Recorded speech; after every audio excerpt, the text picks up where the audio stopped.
Welcome to Let Me Fix This. Enjoy the video. In this video, I will explain how to play Highway to Hell on drums. Let's start with the fundamental rock beat.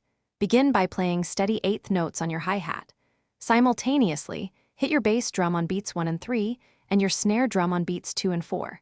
This creates the driving, foundational rhythm for the entire song. Maintain a consistent tempo of approximately 135 beats per minute for that classic AC/DC feel.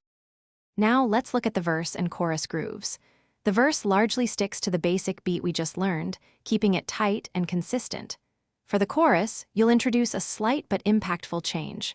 On the and of beat 4, briefly open your hi-hat, letting it ring out for a moment before closing it. This small adjustment adds a powerful, open feel, making the chorus really stand out. Moving on to the bridge section, this part offers a slight dynamic shift. Instead of the tight eighth notes, you'll play quarter notes on the hi-hat, letting each hit sustain and ring out.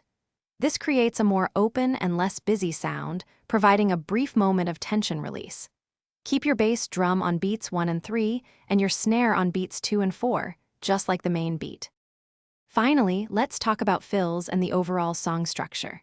The fills in Highway to Hell are generally simple and effective, often just a quick snare hit or a short tom-tom roll leading into the next section.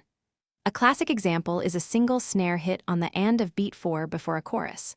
The song structure is quite simple: verse, chorus, bridge, and a repeating outro, making it easy to follow and master. Thanks for watching. If you found this helpful, don't forget to like and subscribe.